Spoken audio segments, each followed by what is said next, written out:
After seeing the success of Michael in the box office, how do you think the upcoming Beatles biopics directed by Sam Mendes will perform in the box office? I don't think it'll do as well because it sounds like more of an actual attempt to make a movie while Michael seems more focused on being a concert film. Admittedly, that's just vibes. I haven't seen Michael, so maybe I'm wrong. I think it will be the opposite of the Michael movie. They will be critically acclaimed, but will not do the same huge numbers.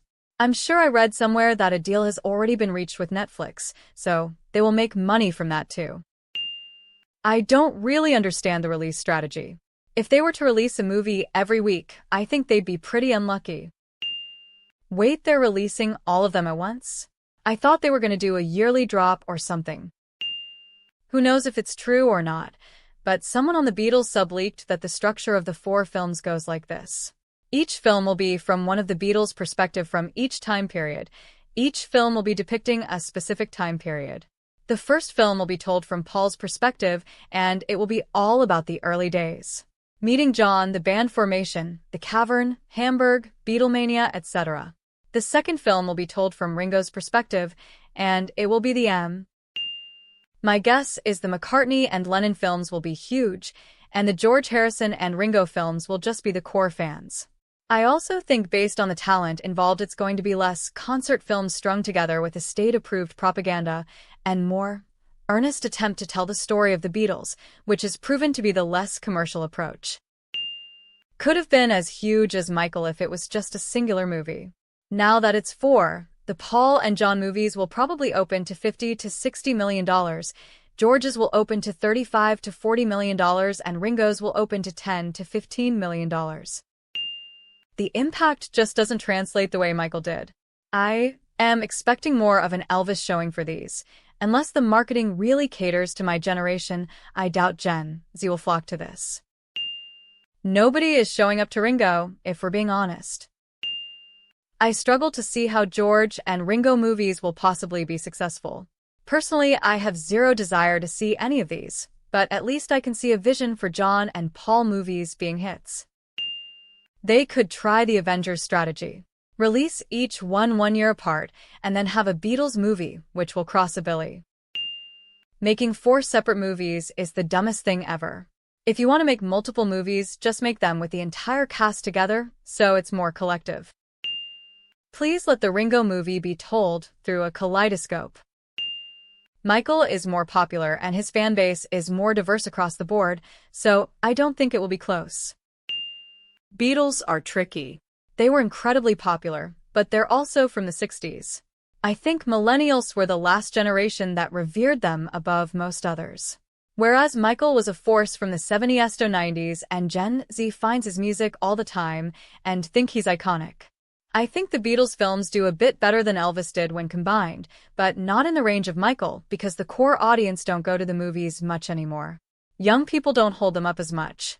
These films are prob. Michael has a more diverse fan base. Beatles is mostly white boomers or Gen X.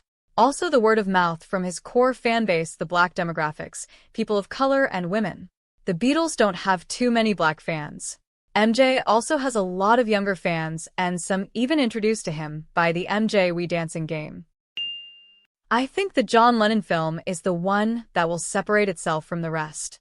A lot of the biopic game is centered around kind of tragic pop culture figures, despite the Queen and Michael Jackson movies completely skipping over the most tragic parts. At the end of the day, the Beatles have great fans, but there's only one member of the Beatles whose life even remotely deserved its own biopic. Wait, there's 4 biopics releasing simultaneously? Why not just a single Beatles movie? Collectively, they will probably do solid numbers. Maybe not on the same level as Michael or Bohemian, but certainly more than Elvis. But individually, I don't think they'll do that well. Most people aren't going to watch all 4 movies at once. I still think it's absolutely insane doing a movie for each of them and releasing them all at once. Like, who aside from the absolute biggest Beatles fans alive are going to see 4 remakes of the same movie, all within the same theatrical window? Making 4 movies about it is a major mistake. Even as a huge Beatles fan, I don't think their individual stories are particularly interesting.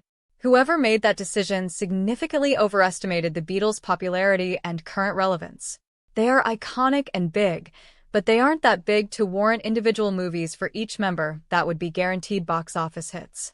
Both Michael Jackson and Queen were more popular and relevant at the time their biopics were released. As a group, Michael is WW. The Beatles are Western Europe, USA, and Canada. It won't do even half as good, especially because of it being split into 4 movies. There is no way a lot of people will show up on 4 Beatles biopics in 1 week or month even. It's definitely an interesting experiment, but you can do something like that in streaming, not in the theaters. Very weird idea, especially when movie-going experience is fading. Economy is worse every week and ticket prices go higher and higher. If the sources I've seen are right, each movie cost around $100M. That's $400M. Yoko Ono about to be the Thanos of biopics. They're gonna flop.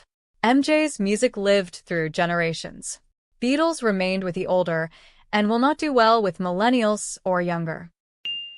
I have a feeling this is going to backfire.